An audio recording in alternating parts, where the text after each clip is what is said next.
She was drifting. Not falling. Not flying. Just drifting. Alone, in the endless dark between dying stars. Her body barely held together by threads of light that flickered like the last breath of a fading universe. Each pulse weaker than the last. Each second closer to silence. And yet she was still alive. Barely. Her lips moved. No sound came out. Not anymore. Because the thing that hunted her had already taken her voice. Thousands of miles away, a human saw her. Set up Captain Elias Vance wasn't supposed to be here. Nobody was. The sector didn't exist on official maps. Didn't appear on trade routes. Didn't even show up on long-range scans. It was the kind of place pilots whispered about when engines were off and lights were low. Dead space. Not because nothing lived there, but because everything that didn't stay that way for long. Elias had learned long ago not to trust legends. But he trusted silence. And this place was too quiet. The Aurora Drift, his small exploration vessel, floated carefully through the void. Engines low. Sensors flickering. Systems barely holding together after a jump that shouldn't have worked. Navigation offline again, Elias muttered, tapping the console. The screen glitched. Static. Then black. He leaned back in his seat and sighed. Perfect. Lost in nowhere with a ship that hates me. That was his life. Not a soldier. Not a hero. Just a salvager. A fixer. Someone who went where others didn't and tried to make it back. Most days that was enough. Today it didn't feel like it would be. Then something appeared on the scanner. Weak. Faint. Impossible. Elias frowned. That's not debris. He leaned forward. Ran the scan again. Same result. A signal. But not mechanical. Not artificial. Organic. No way, he whispered. Because in places like this, organic signals didn't survive. Inciting incident, he followed it anyway. Because humans had a problem. Curiosity. Even when it got them killed. The signal drifted ahead of him. Fading in and out. Like it was struggling to exist. Then he saw her. At first he thought it was light. A reflection. A glitch in his optics. But no, she was real. Floating in open space. No suit. No ship. No protection. Elias stared. That's not possible. She should have been frozen. Dead. Gone. But instead she moved. Barely. Her fingers twitched. And her body glowed. Soft. Faint. Like starlight trapped under skin. Without thinking, Elias grabbed his suit. Yeah, this is how I die. But he opened the airlock anyway. Space swallowed him instantly. Cold. Silent. Endless. He moved slowly toward her. Carefully. Like approaching something sacred. Or dangerous. When he reached her, he hesitated. Up close. She didn't look human. But she didn't look alien either. She looked like something more. Her skin shimmered faintly. Her eyes were closed. And faint cracks of light ran beneath her surface, as if she were breaking from the inside. Hey, Elias said softly. His voice echoed in his helmet. I don't know if you could hear me. No response. Then her lips moved. Barely. And this time, a whisper escaped. Not sound. Not exactly. It wasn't heard. It was felt. Inside his mind. Inside his chest. Don't let them find me, Elias froze. Okay, he whispered. I won't. He didn't know why he said it, but he meant it. Then he pulled her close and brought her aboard. Discovery the moment she crossed into the ship, everything changed. The lights flickered. Systems glitched. The navigation panel lit up on its own. Coordinates began to rewrite themselves. No, no, no, Elias muttered, rushing to the console. He tried to shut it down. It didn't respond. Behind him, she gasped. He turned. Fast. Her eyes opened. They weren't normal. They weren't even physical. They looked like space itself. Deep. Endless. Filled with something ancient. And for a moment, Elias forgot how to breathe. Where am I? She whispered. Her voice was weak, but it carried weight, like something far older than language itself. My ship, Elias said slowly. You're safe. She looked at him. Really looked at him. as if trying to understand something impossible. "You're human. Last time I checked." A pause.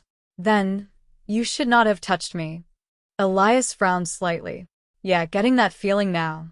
She tried to sit up. Failed. The cracks beneath her skin flared, brighter. "Unstable. What's happening to you?" Elias asked. She closed her eyes.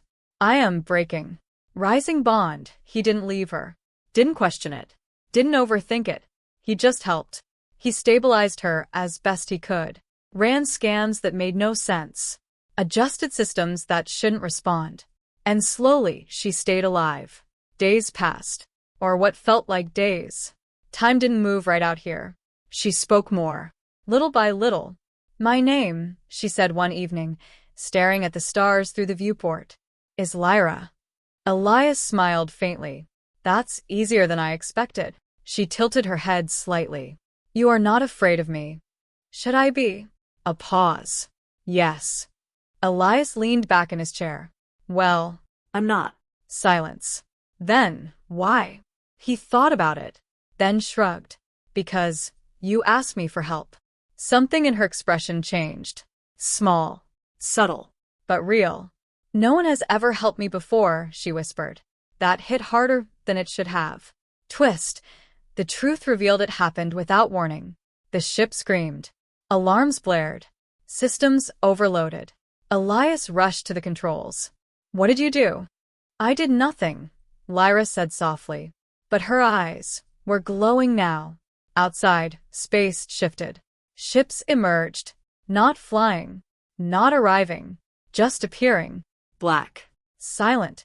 Wrong. "They found me," Lyra whispered. Elias turned slowly.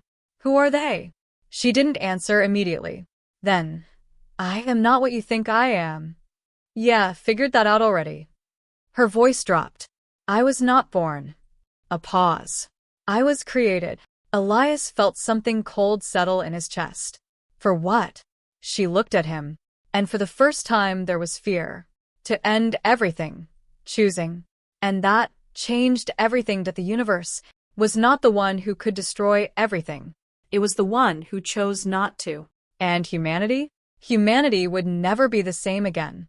Because one dying voice in the stars had proven something no one else ever had, that even a weapon could learn to be human.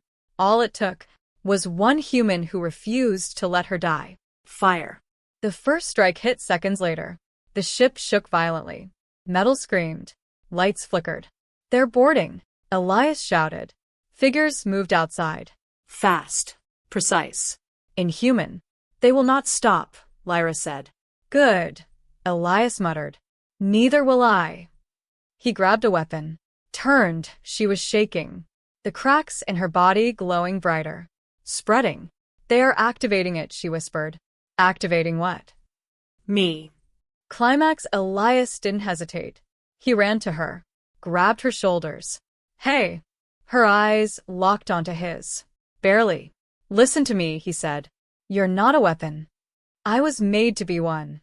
"Then don't be." "I don't have a choice." Elias shook his head. Hard. "Everyone has a choice." Outside, reality started to break. The air warped. Light bent. Sound distorted. "She's going critical," Elias shouted. Lyra screamed, not in pain, but in resistance. "They're forcing it," she cried. Elias pulled her closer. "Then fight it." "I don't know how." "Then try anyway." Silence. Everything froze. And in that single moment, she hesitated. Not obeying. Not reacting. Just choosing. And that changed everything. Resolution. The energy didn't explode. It focused. The boarding figure stopped. Mid-motion. Frozen. Lyra stood. Slowly. Her body still glowing but stable. Controlled. She whispered. "I can stop it." Elias nodded. "Yeah. I know." She raised her hand. And instead of destruction, the enemies vanished. Not destroyed. Not erased. Just gone. Like they were never there, to begin with. Ending. Silence returned. The stars outside were still there. Unbroken. Lyra stood beside Elias, looking out into the endless dark. I was made to end worlds, she said softly. Elias crossed his arms. Yeah, not today. A small pause. Then, what did I whisper to you? She asked. Elias smiled slightly. You didn't whisper words. He looked at her. You asked for a chance. Lyra turned back to the stars. And for the first time, they didn't feel like something to destroy. They felt like something worth saving. Somewhere out there, civilizations still fear her, still hunted her, still believed she was the end. But they were wrong, because the most powerful being in the universe was not the one who could destroy everything. It was the one who chose not to. And humanity? Humanity would never be the same again, because one dying voice in the stars had proven something no one else ever had, that even a weapon could learn to be human. All it took was one human who refused to let her die. Fire.